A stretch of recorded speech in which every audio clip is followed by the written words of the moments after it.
শয়তান আল্লাহরে চ্যালেঞ্জ দিছে, আল্লাহ তুমি আমারে জাহান্নামে পাঠাবা, আমিও তোমার বান্দা করে লয়ে একসাথে জামাতে ঢুকমু, একা ঢুকবো না, একা যাব না, তোমার বান্দাদেরকে সবগুলারে জাহান্নামী বানাইয়া তারপরে ঢুকমু। তোমার চ্যালেঞ্জ দিলাম, একটারও জান্নাতে ঢুকাইতে পারবা? আল্লাহকে তুই আমার চ্যালেঞ্জ দিলি?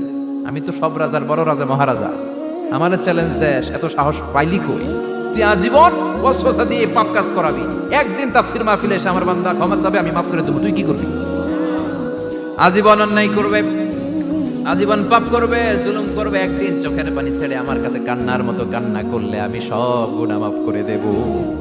এজন্য আল্লাহ বললেন, ইয়া আইয়ুহাল্লাযীনা আমানু তুবু ইলাল্লাহি তাওবাতান নাসুহা। ভুল করেছো, তওবা করো, মাফ করবে কে? সাইয়েদনা আদম আলাইহিস সালাম ভুল করলেন, দুনিয়ায় এসে শত শত বছর কাঁদলেন, কিন্তু ক্ষমা হয় না। আল্লাহরে বললেন, আল্লাহ কি করলে ক্ষমা পাবো বলো? ফাতালাক্কা আদামু মির রাব্বিহি কালিমাতিন ফাতাবা আলাইহি। আল্লাহ বললেন, ও আদম, তোমার কিছু কালেমা শিখাইয়া দেই, এই কালেমাগুলো দিয়ে আমার কাছে দোয়া করো, ক্ষমা করে দেব। আল্লাহ শিখাইয়া দিলেন, ও আদম, দুই হাত তুলে চোখের পানি ছেড়ে আমার কাছে পড়ো, রব্বানা, পড়েন, রব্বানা যালামনা আনফুসানা ওয়া ইল্লাম তাগফির লানা ওয়া তারহামনা লানাকুনান্না মিনাল খাসিরিন। এটা শিখাই দিয়েছিল আল্লাহ।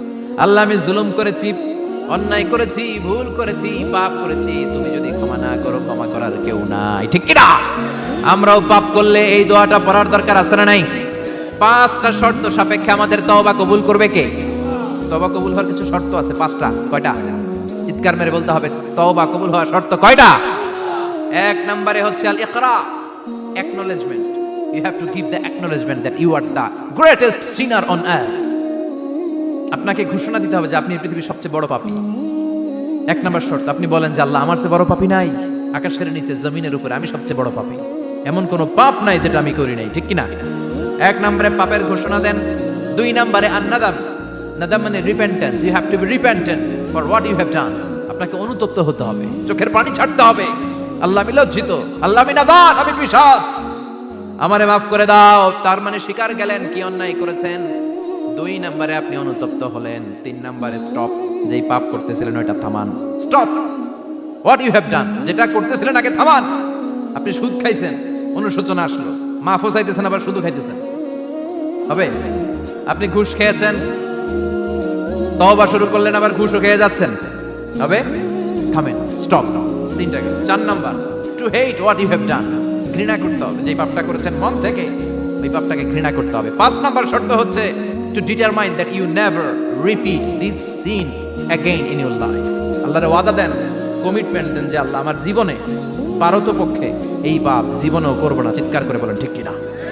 তার মানে আপনি স্বীকার যান, তারপরে আপনি অনুতপ্ত হবেন, যে পাপ করেছেন থামিয়ে দিবেন, পাপটারে মন থেকে ঘৃণা করবেন, আর আল্লাহরে ওয়াদা দিবেন, আল্লাহ আর করব না। এই 5টা শর্তের আলোকে তওবা করলে জীবনের সব গুনাহ মাফ করে দিবে কে? এজন্য আল্লাহ বললেন, ইয়া আইয়ুহাল্লাযীনা আমানু তুবু ইলাল্লাহি তাওবাতান নাসুহা।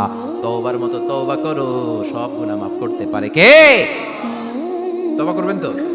রাজি আছেন? কবে করবেন? এই মুহূর্তে তওবা করলাম, এই মুহূর্তে আল্লাহর কাছে ক্ষমা চাই, আল্লাহ জীবনের সব গুনাহ মাফ করে দাও। আমাদের দেশে তওবা করার জন্য হুজুর লাগে, কথা কন, বিশা হুজুর, বড় হুজুর, ছোট হুজুর, হাফেজ সাহেব লাগে না? হাফেজ সাহেব, ইমাম সাহেব, এদের ছাড়া নাকি তওবা হয় না। না, এটা ভুয়া কথা। আপনি অনুতপ্ত হন, আপনি চোখের পানি ছাড়েন, আপনি আপনার রবরে বলেন, ক্ষমা করে দিবে কে? ইমাম সাহেব আসতে হবে শর্ত না, পীর সাহেব হুজুর এসে হুজুরের হাতে হাত রেখে তওবা পড়তে হবে শর্ত না। আপনার রবরে ডেকে চোখের পানি ছেড়ে ক্ষমা চান, ক্ষমা করবে কে? আর প্রতিদিন শতবার পড়তে থাকবেন আস্তাগফিরুল্লাহ। আওয়াজ করে সবাই পড়েন আস্তাগফিরুল্লাহ, আর জোরে পড়েন আস্তাগফিরুল্লাহ। বিশ্বনবী বলেন, মান লাজিমাল ইস্তিগফার জাআলাল্লাহু লাহু মিন কুল্লি দিকিন মাখরাজা। সব সময় ইস্তিগফারের সাথে যে লেগে থাকবে, রব্বুল আলামিন তারে 5টা জিনিস দিবে। কয়টা?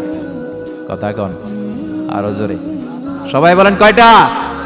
নাম্বার 1, জাআলাল্লাহু লাহু মিন কুল্লি দিকিন মাখরাজা। বিপদে পড়লে বিপদ থেকে উদ্ধার করবে কে? আমাদের তো কোনো বিপদ নাই, না আছে? কত বিপদ, হ্যাঁ? রাস্তাঘাটে দুর্ঘটনা হতে পারে, যে কোনো সময় ভূমিকম্পে পড়তে পারি, বজ্রপাত পড়তে পারে না, ঠেড়া পয়রা মানুষ নাই, আছে না নাই? এই বিপদ আপদ থেকে আপনারা রক্ষা করবে কে? যদি আপনি ইস্তেগফারের সাথে আঠার মতো লেগে থাকেন। কিসের সাথে? কথা বলেন। ইস্তেগফারের সাথে লেগে থাকতে পারলে এক নাম্বার হচ্ছে বিপদে পড়লে আপনারে মুক্ত করে দিবে কে?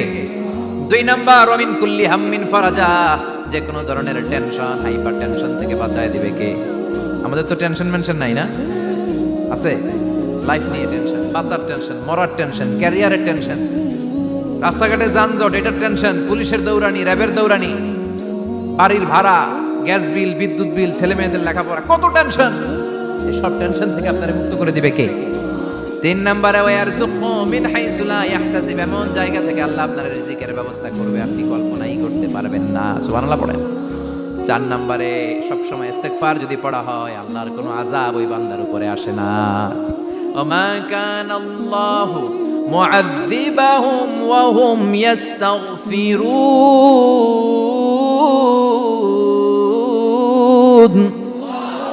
যতক্ষণ আমার বান্দা আমার কাছে ইস্তেগফার করতে থাকে আমার কোনো আযাব বান্দারে পাবে না। যতক্ষণ ইস্তেগফার করবেন আল্লাহর কোনো আযাব আপনার উপর আসবে না। চারটা গেল। পাঁচ নাম্বার, বারবার ইস্তেগফার করলে রফিক ভাই আল্লাহ আপনার মুস্তাজাবুদ দাওয়া বানাবে। দোয়া করা মাত্র কবুল করে নেবে কে? মুস্তাজাবুদ দাওয়া বুঝেন তো? মানে যিনি হাত তুলতে দেরি কবুল হতে দেরি হয় না। বারবার বারবার ইস্তেগফার পড়ে দেখেন যে আপনার দোয়া কেমনে কবুল হয়। সবসময় ইস্তেগফার করলে আপনার দোয়াগুলোর এইভাবে কবুল করে নেবে কে? এই পাঁচটা জিনিস পাবেন সবসময় যদি ইস্তেগফারের সাথে লেগে থাকেন। রাজি আছেন তো?